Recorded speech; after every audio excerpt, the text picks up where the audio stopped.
For those who have never listened to our podcast, where have you been? And but really, no, I really wanted to just let you know that basically our podcast is based on a topic and a conversation, and it's done in the moment. So that means that we can go anywhere with this conversation. And we've also noticed that we have a tendency to talk about everything. So we're going to cover a lot of ground, hopefully. And yeah, I hope you enjoy this session. So just to get us started, today we're talking about intention. And the three of us normally talk about intention. This is something that comes up a lot in our podcasts, as we talk on our chats, when we do coaching with people. So being intentional and the whole thing about intention is something that we always mention. We can play a serious role in setting up what happens or doesn't happen in our lives just through our intention.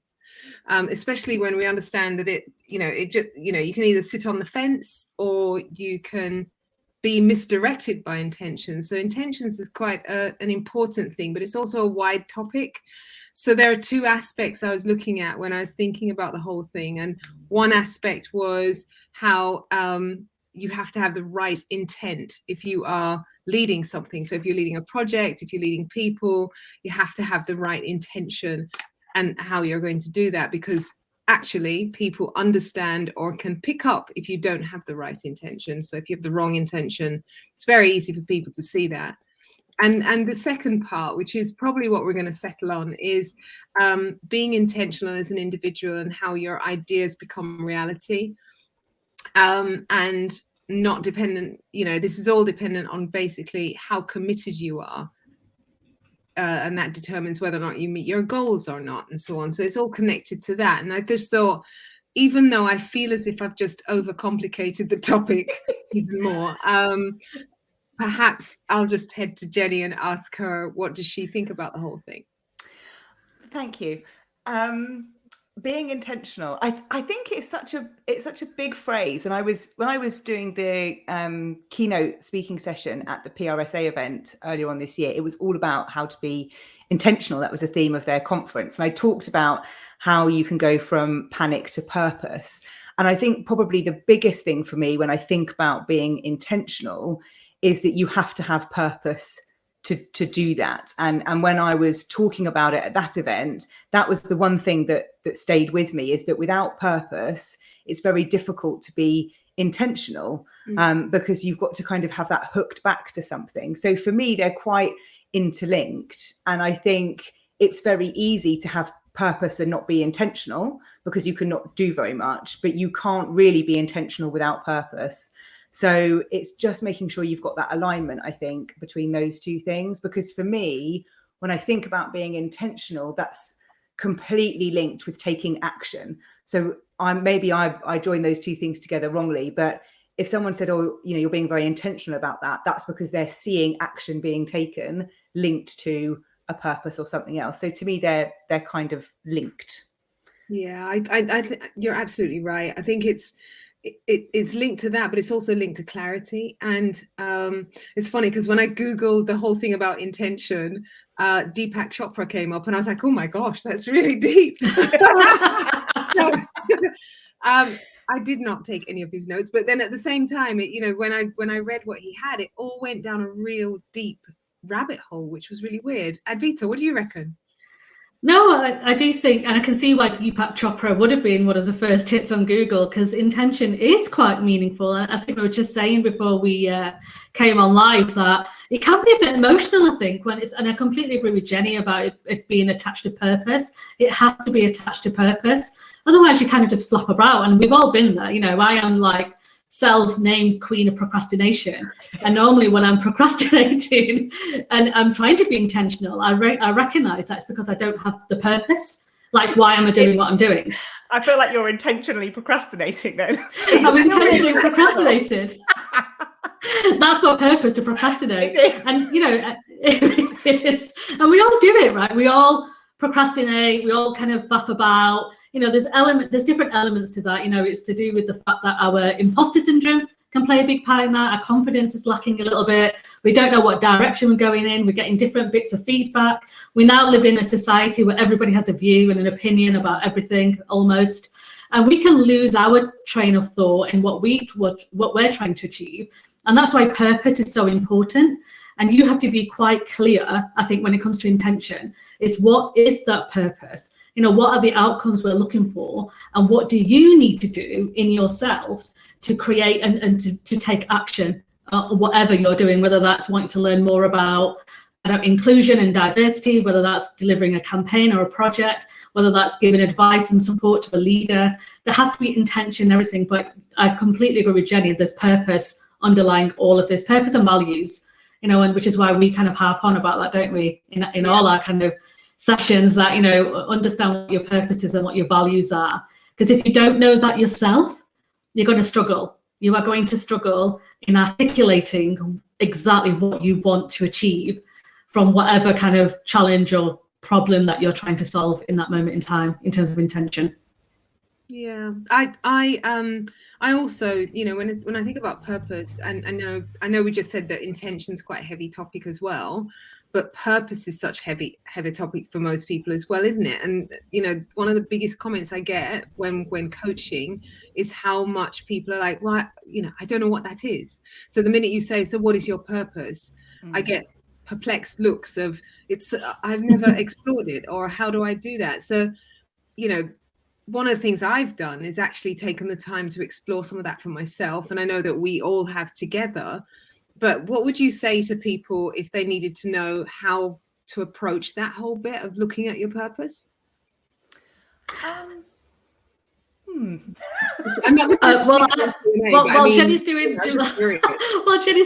I actually have a framework which we share with our Leader Like Me community, and I always mispronounce it. So if anybody who's watching who can tell me how to pronounce it, then let me know. But it's the Ikagi or Ikigai. Yeah. Ikigai. We've spoken about this before. Say it again. Ikigai. I think it's Ikigai, right? Ikigai. It's a Japanese framework. It's incredible. I've got the book. I know people will know how to pronounce this properly, right? But it's basically 4 circles that you have to answer. One of them is what do you enjoy doing? What can you get paid for?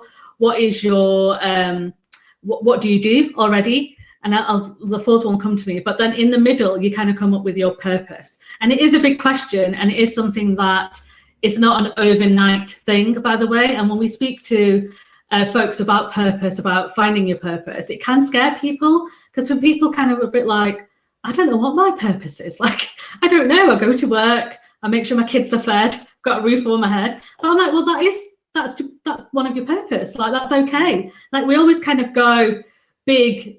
We always feel like we have to have these big dreams and massive ambitions, because society tells us that, you know, if we're not saving the world or we're not solving this massive dilemma, then we're not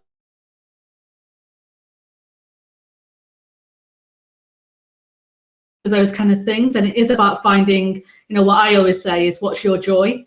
Like, what brings you the greatest joy in that moment? And, you know, I'm not one of those folks that thinks you have to be like high-fiving every single day, but you've got to have an element of, you know, an element of purpose to your day, right? Otherwise, like, what's the point of you doing what you're doing? Yeah, I think for me, a bit like your framework that I'm not going to try and pronounce, because I'll probably get it wrong. I also just called it your framework because it's now become yours. But for me, there is, I tend to break it down, and because my coach has done this with me, it's something I do with people that I coach. So in terms of that intentional piece linking to purpose, I break it down into kind of work, health, maybe kind of family, legacy is sometimes in there. So depending on what your buckets of your life are to some degree, what are those different areas, and then what are the things that you want to achieve in those. So from a health perspective, it might be that you've got a certain goal you want to hit. Mine was that I wanted to do a handstand press up this year.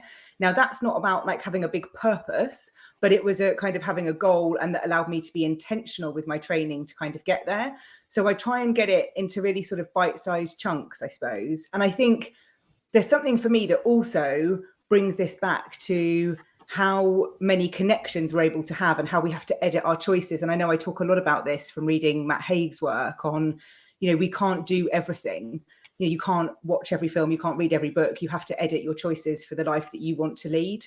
And I think that is so linked to intention, in the sense of I'm very intentional about how I spend my time, which is also linked to resilience and traits of resilience. So I think there's something about breaking things down into little bite-sized chunks linked to the buckets of your life, and then making sure that you're controlling how you spend your time and energy, because that's really important. To be intentional, linked to your purpose, you do control how you do that. And I just think that's an important bit to kind of link together. Yeah, absolutely. Yeah. I kind of also look at the whole thing of what's important to you. So I ask people, you know, what's important to you? What do you care about? And sometimes that takes a conversation of going to your background. So when you were younger, so what were some of the things that you really cared about? Because sometimes you forget, you know, what were these things that were really important to me, simply because you've gotten so busy with your life and so on. And I love what Matthew Haig talks about in that book around, you know, we can't do everything. We can't address every single thing. We need to pick the right things to work on. And I think that's really important. And if we're talking about being intentional, that's exactly what you would do. You would sit down and say, well, okay, what can I do and what can't I do? And that's what would direct your path, in a sense. I'm so deep now. But it's hard, isn't it? Because as we're saying that, I always find sometimes when I talk about some of this stuff, I think people think that we're just, you know, spending all our time being so intentional with what we're doing. Yeah. You know, I did sit and scroll on my phone for about 3-4 hours yesterday, just mindlessly looking at Christmas decorations and things. And that wasn't intentional at all. But, you know, it's not about always being, you know, always doing stuff and always being very focused and always feeling that pressure, because I think sometimes it can be misconstrued as that. And actually, you know, we do need to stop, we do need to rest, but it's also being okay with how you're spending that time to some degree. Like I had time to do that. And I'm fine with that, because I've then had a focused day to day. So I think sometimes when we think about that being intentional with our time and editing your choices, that sometimes people feel like you've got to be, you know, always focused and always productive and on the go and focused on what you need to do. Whereas sometimes you just want to sit and play Candy Crush and eat Percy Pigs and watch Netflix, and that's okay. I think that's absolutely fine, because there is such thing as toxic productivity, isn't there? Yes. And we speak about this quite frequently about, you know, we live in a world where we're expected to be busy. And I know we all hate that word, so I've started to use the word vibrant. I've had a really vibrant day today. It's been really vibrant. So vibrant. So vibrant. Have you used it in there? I'm sorry, I haven't sent that to you. I've just been very vibrant.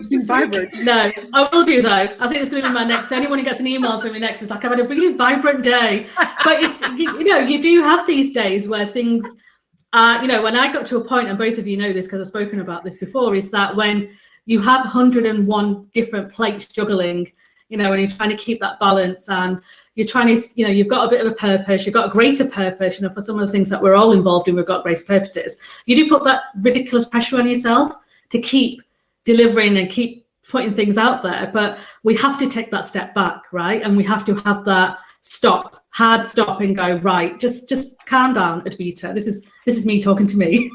Calm down, write down your list of things that you need to achieve. What is the end game here? What are you trying to achieve? And you have to go back, and which is why that foundation is purpose, right? Because you have to go back to that purpose. Is it giving me the purpose that I need to deliver or not? And why am I doing this? And like you said, Jenny, that editing your choices is such a key part of the way we live every day. You know, as soon as I came to the realization after you recommended Matt's book, was you cannot be everything to everyone, and you can't do everything all the time. You know, make your decision, and it'll differ from day to day, week to week, and month to month, depending on what's going on in your life, right? So I think that's important to recognize that in yourself and not give ourselves a hard time. We're going through a really difficult time right now with everything that's happened with the pandemic, plus all the other kind of noise we're getting through from various other crises that are happening in the world right now, that sometimes you just have to give yourself that break and be like, you know what, right now, my intention is just to put a roof over my head and go to work and make sure my kids, my dog, my family, my whatever are looked after. And that's okay. And we have to be okay with that. And I think, as long as we all accept that, we can then move on to whenever you're ready to move on to your next kind of purpose and stuff. Yeah. I think what you said there was really interesting about your changing intentions. And I think I'm going to ask a question now. Sorry, Trude. No, go for it. Because there's something about having that time to reflect on your intentions and them changing. And mine tend to kind of every quarter, things will kind of shift for me in terms of what I'm focused on. But is there a risk of changing your intention too much how long do you keep an intention for before it feels like you're kind of flip-flopping about all over the place? Wow. I think that whole question is so guided by your purpose, because your central purpose is kind of like an overall banner, basically, and that's what keeps you on track. If we don't have that kind of guidance at the beginning to say, well, this is what I'm achieving, or even that clarity about, well, what am I aiming for?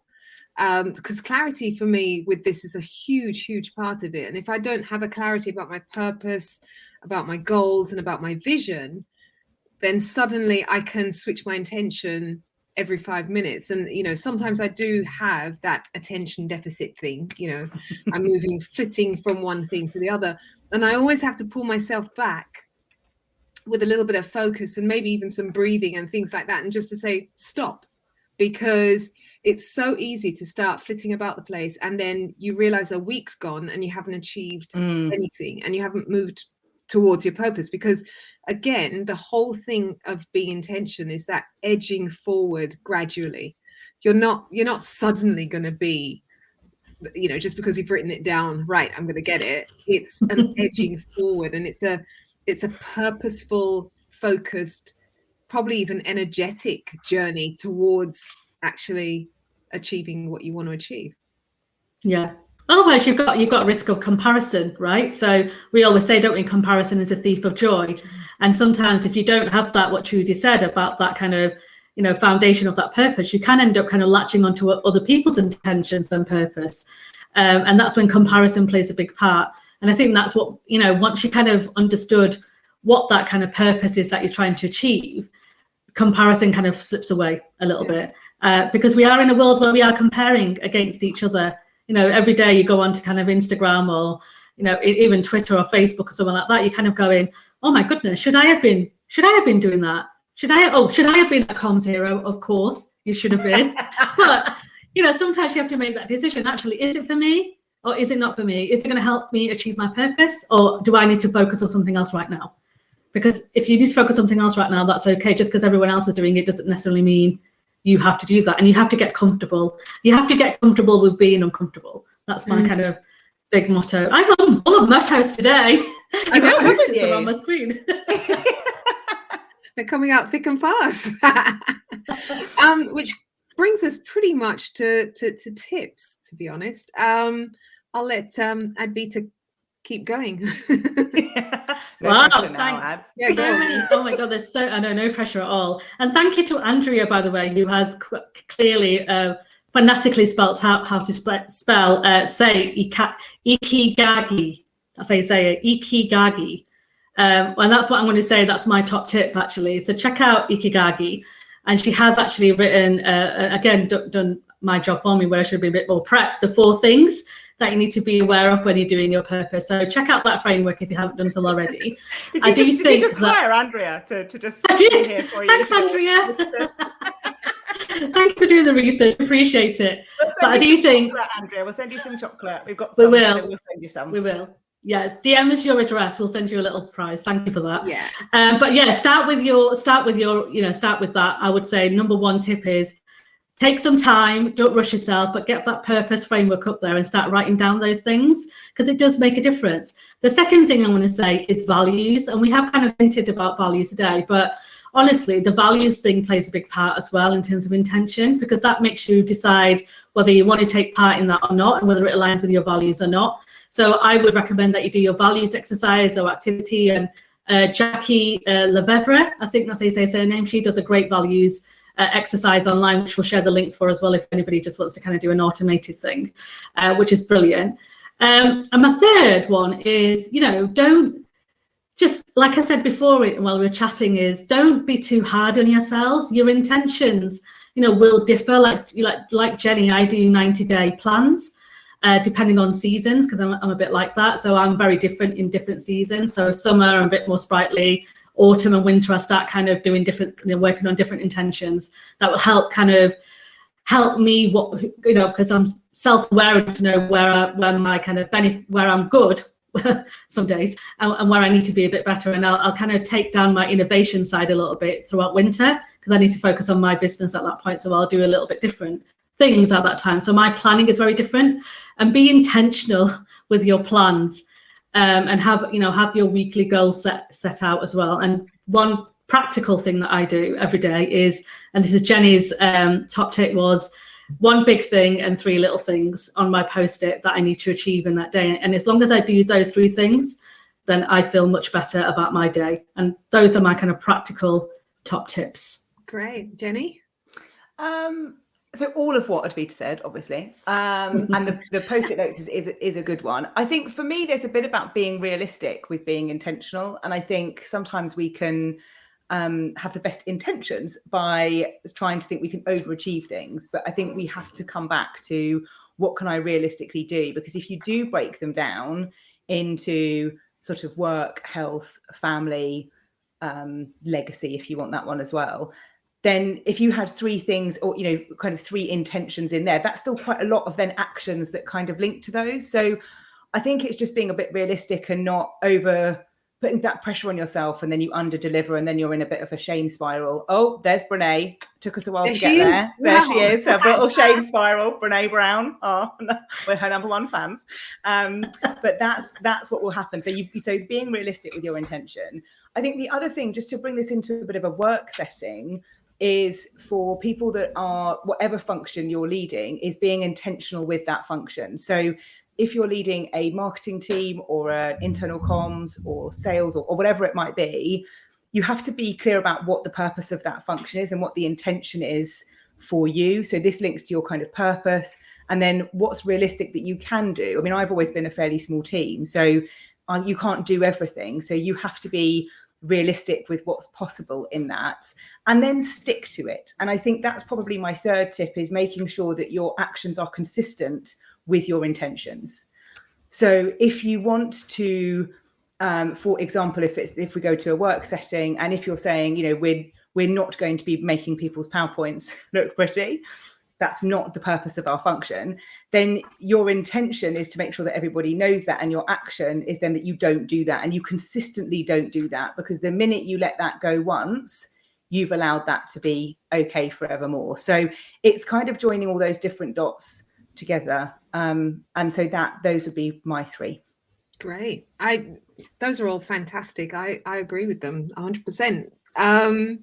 Mine, really all of them are tied up for me in the word clarity. So I've said clarity a lot for the past 35 minutes, but I can't emphasize the whole thing about being clear enough, because if you one tip is to take the time to figure out what it is that you want to do.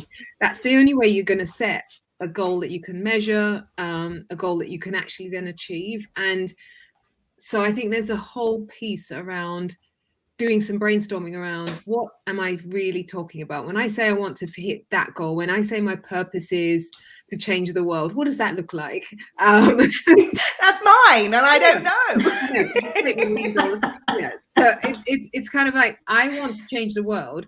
What does that really look like? And bringing out the clarity. And I think what I've appreciated, especially with having friends like Advita and Jenny, is actually how we've bounced off each other, and we've actually enabled each other to help us to reach that clarity.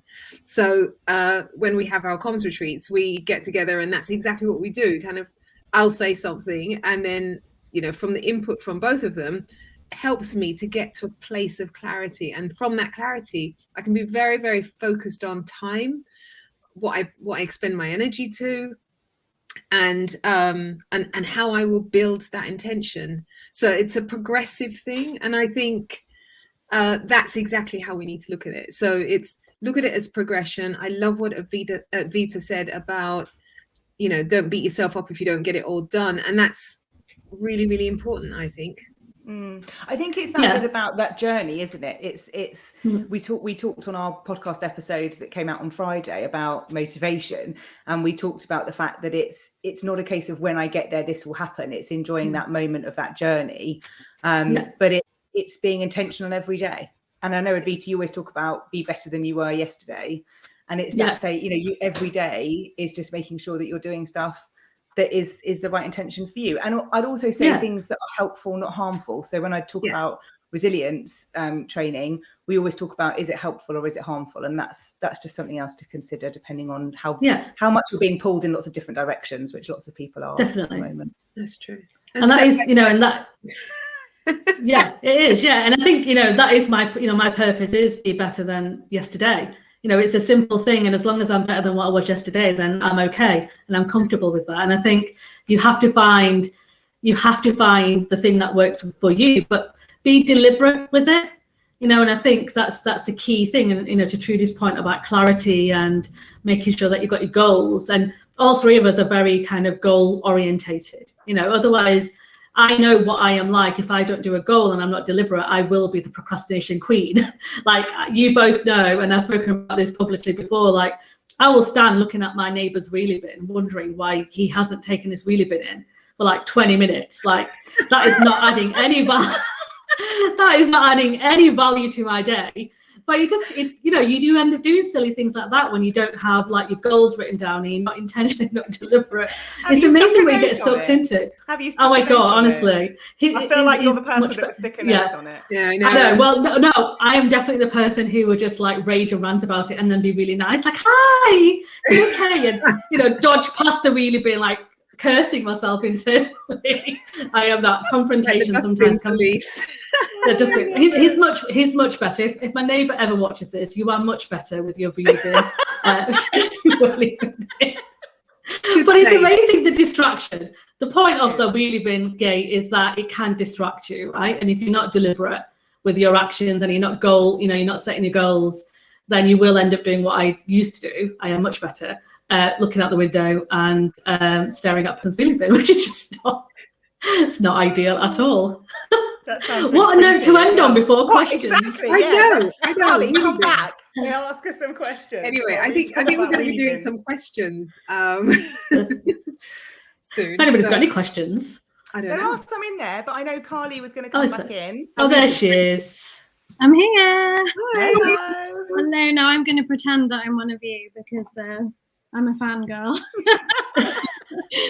There's no denying it. That was great. Thank you so much. I did the Ikigai, or the other pronunciation of it, and that was actually the thing that tipped me over into leaving my job and pursuing comms. Amazing. Because all four of my answers were comms. I haven't drilled down a little bit further yet, but so I definitely recommend that people look that up and have a go, because it is really, really helpful. So we do have a couple of questions in the chat. I do just want to ask you something that's come to mind. So you talk a lot about goals and intentions. Do you think because I think in some ways they can be the same thing. So like, where do you think the difference is? And do you think as well that intentions and intentionality is just a glorified way of talking about having a to-do list? Ooh. So the second one, no. Intentions for me is not a glorified to-do list, but I do think intentions and goals are very similar. For me, the girls might disagree, but if I said about my intention was to do a handstand press up this year, that's a goal. And so therefore all of my actions this year have been to get me to that point. So so my to-do list supports that, but your intention kind of sits above it for me. But I would say it's similar to goals. I don't know what you ladies think. I'd say it's similar. But I would also say that intention is also, whereas a goal is a standard thing set, kind of like I'm going to do X. The intention for me also feels a little bit like it's step by step. Yeah. So my intention, so you can break that down. And I don't think it is a glorified to-do list at all. I think you have to have, because if a good example for me is I will have a to-do list that I never look at again. So I'll sit down and write it down. But if I set an intention about something, I actually look at it very differently. Yeah, I agree both. I do think intention, for me, it is different from goals, because goals, like Trudy said, has a bit of an end point. It's my goal and it's goal to get that, and that's done. Intention is a bit more an overarching umbrella view for me. In terms of getting there, but it's very similar in terms of that. But I'll have my goals. My goals will lead me to my intention, and that's the way I kind of look at it in terms of that. But yeah, it's definitely not a glorified to-do list, because I've got a glorified to-do list on my desk right now. As much as and there's no intentions on that. I just have to get it done on that. Yeah. That's great. So I've got a couple of questions. So Carrie Ann Wade asks for some tips on balancing your own intentions with other people's expectations. So, good question, Carrie Ann. I love that. Boundaries. I would say boundaries. Like, honestly, as soon as you need to put your boundaries in place when it comes to things like that, because otherwise other people's boundaries will be your intention, if that makes sense. So we talk about, we talk, for a very practical example, is we talk about ASAP, right? I need that ASAP. Like, I know it's Jenny's book, but I won't get Jenny on this pedestal because it's a massive book of hers. But is that yeah, I know. When someone says, "Can you get this to me ASAP?" It's like, what's ASAP? Because my ASAP and your ASAP is very different things, and it is putting those boundaries in place. So what might be acceptable to them may not be acceptable to you, and you being very clear on that. What does that look like for you? And putting that in place, because it is really easy to kind of get sucked into other people's goals and intentions, and you do have to be quite clear with the focus that you have for yourself, which is why it's important that you've got your kind of, where is this taking me? What is my journey? How am I going to get there? And if that support and that collaboration helps you get there, then great. If it doesn't, then as much as, and this is coming from someone who's a magpie and has great FOMO like me, you do have to kind of say, sorry, not right now. It's not the right time for me, or it's not the right thing for me. And it is uncomfortable to push back on those kind of things, but you do have to do that. That's my. Everyone's frozen. I do. I'd also say that. So it's really interesting, the question. So the question was, would love some tips on balancing your own intentions with others' expectations. So there's a thing for me about whose expectations, because we don't listen to people in the cheap seats. So if it's in a work setting, which is kind of what we focused on there, around people expecting you to do things, and Advita's, spot on. We do talk a lot about ASAP and things like that. And we've got a podcast episode, I think, from season 2, where we talk about boundaries. So that's worth a listen. But there's also something about whose expectations they are, and whether they are worth listening to, and how you get that alignment, whether that's personal or professional. Because that's something to just really consider, because sometimes we can think people have got unrealistic expectations of us in our family or away from work. So that can be quite difficult, and that can be unfair. So therefore it is doing that alignment piece. But if it's at work, there's lots of things that you can do, like Advita said, but also just being very clear about, if someone's asked you to do something and it's going to have a knock-on effect, then just say, I can't do that, or I can do that, but it means I can't do this. Are you comfortable with that implication?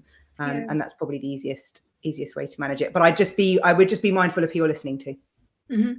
And I would just kind of mirror that and just talk about how there's an element of balance that you need. So you've got boundaries and balance, and sometimes, and this is where your values become quite important, because your values help you to say, well, what's really important to me at this moment? I can't actually expend all of my time. So a little slightly selfish kind of saying, well, I can't expend all my time doing this particular thing. However, depending on who it is and depending on what it is, it's tabling time to actually get it done. There's that matrix that we have that talks about productivity and what's important and what's urgent and so on. And that's a really great way of figuring out, you know what, it is important, and it's important that I be seen to be delivering things for people. However, on this occasion, I will park it in the, it's important, but it's not urgent. My thing at the moment is urgent. And once you begin to understand it, sometimes it takes time to get to the place where you've got that going, but it really is a situation where you have to look at it from that perspective, or else you end up doing, you'll be overwhelmed with too many things to do, really. It's the Eisenhower matrix, isn't it, that you're referring to? And it's well worth it's well worth looking at that one, because that will really help you kind of determine where it all sits, like in your kind of grids of things to do. Definitely Eisenhower matrix. I think there's some more questions. I'm having a nightmare. I think Lee's back with us. There are some other questions which I can chuck in the mix unless Lee wants to wade in. But there are 2 others on there. Okay. Which I'm just going to bowl straight in and ask. So there is one that says, how do you determine your planning for intentions when those last minute things pop up? Like, our softball team needs a volunteer coach, or the season will not happen, but it's not in your plan. Wow. Well, yes. Love those. Great one. Yeah. I would say, I would again use the Eisenhower matrix. Like, how, where does it kind of fit into your kind of urgent, important, not urgent kind of thing first, initially, because I do know when the pressure is on at work in particular, work or personal, when people are pushing you to do something and you're kind of you're busy, you're vibrant, or you've got stuff going on, it can be difficult. It can be difficult to say no, but I would look at the kind of realistically be honest with yourself and go, can I do this with a whole heart, right? And Brené Brown, mentioning her again, she talks about resentment.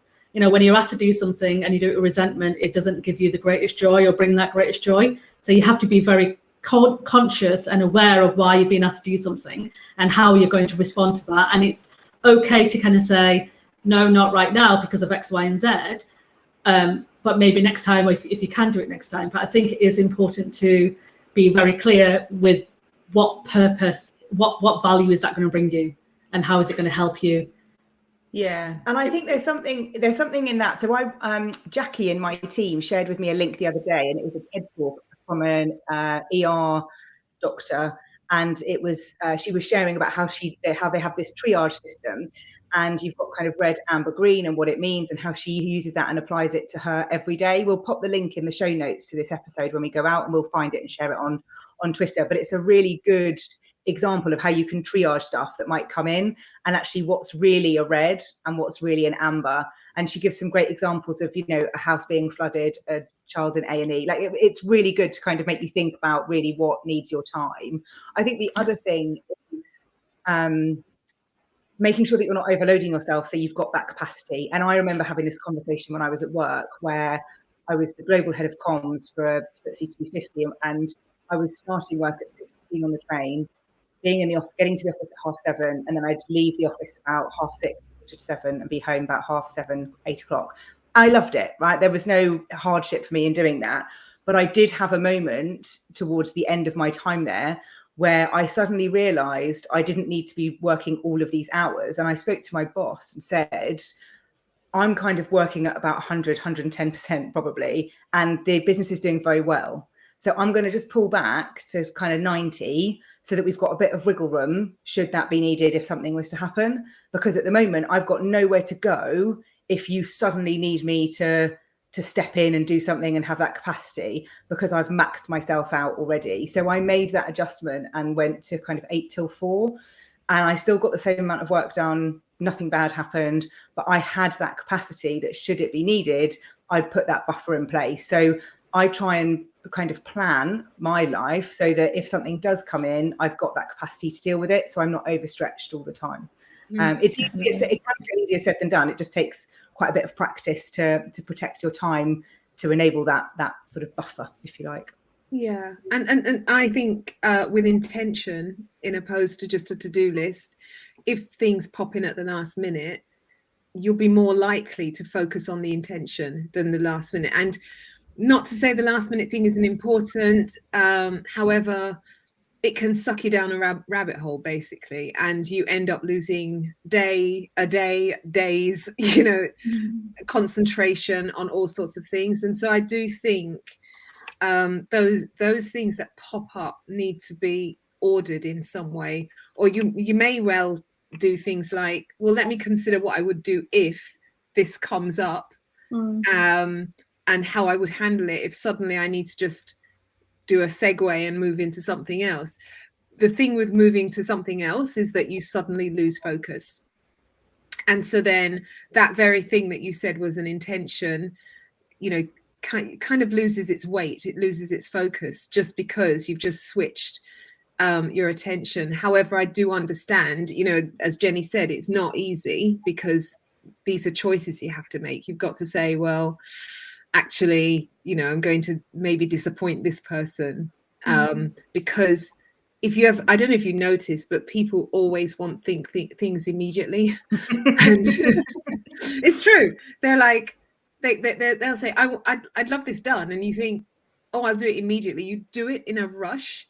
And then you realize that they never opened the email because it wasn't really that urgent. So I think sometimes challenging people who come and say this has come up, you know, obviously if it's something to do with your child or it's something to do with your family, those things are urgent. However, you know, sometimes challenging, especially in the workplace, to say, just to give me an exact deadline, when is this really needed? Yeah, that helps as well. Yeah, I think it's so important to create capacity, isn't it, like Jenny was saying, and all of that is, I mean, Advita mentioned earlier about boundaries and just being comfortable with the boundaries that you've set and knowing that actually it means that you're going to keep on track and keep to your purpose and everything.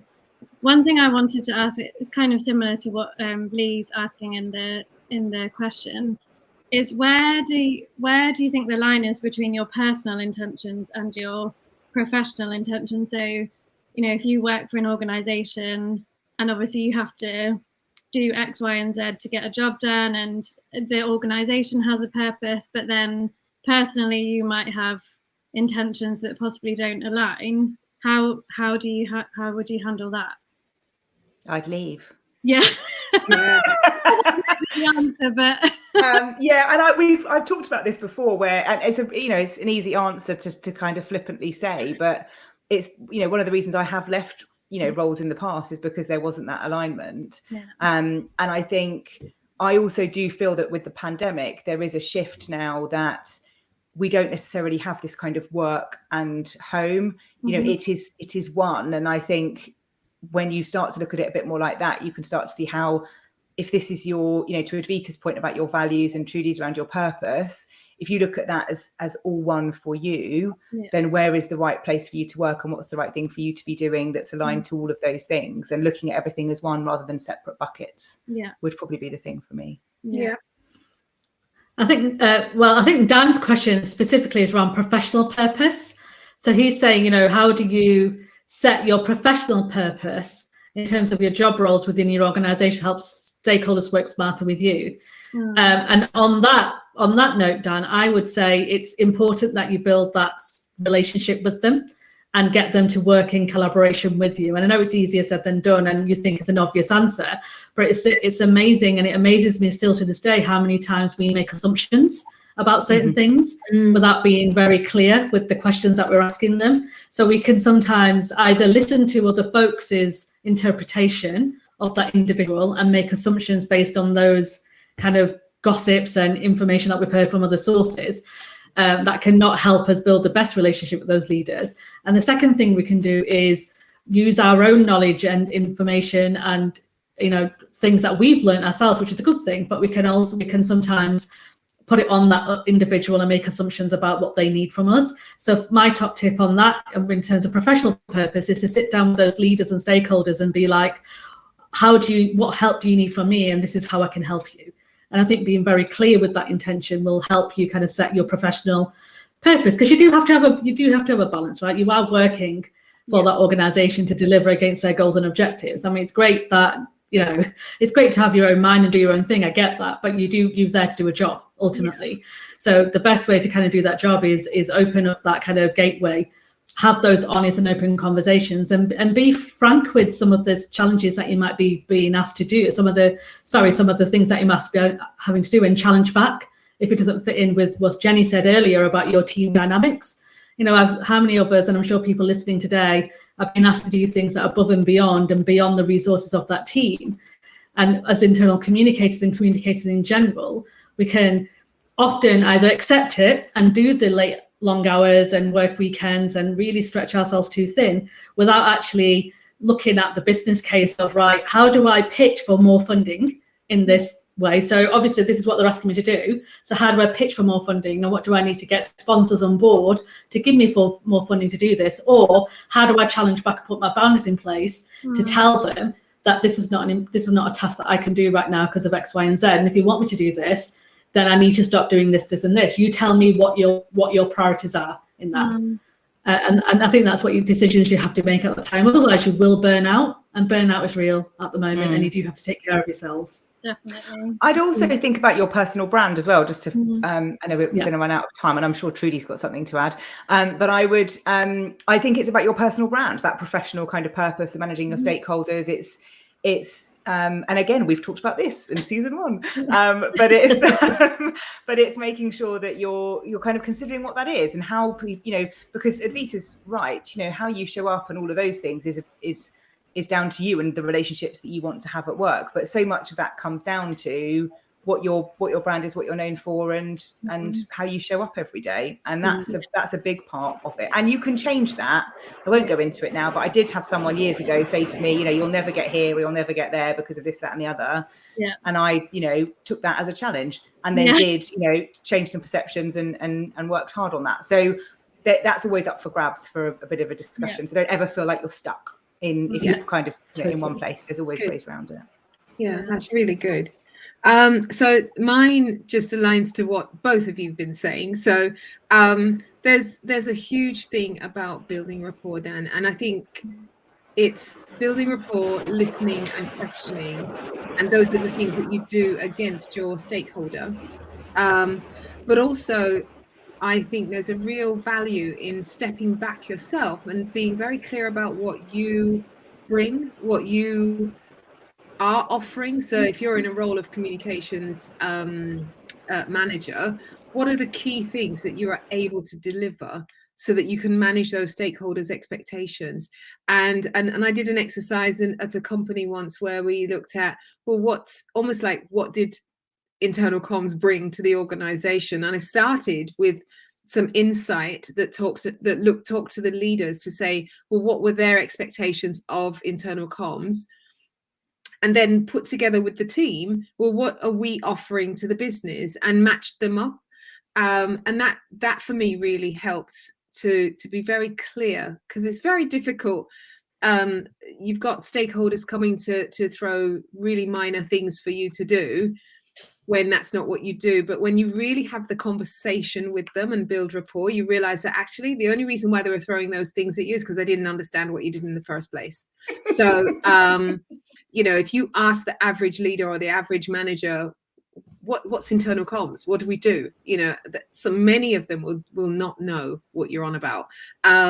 So it's really good to not make the assumption that they understand who you are, what you're about, and so on. They'll be very grateful for your delivery, and actually they'll really be grateful for that conversation.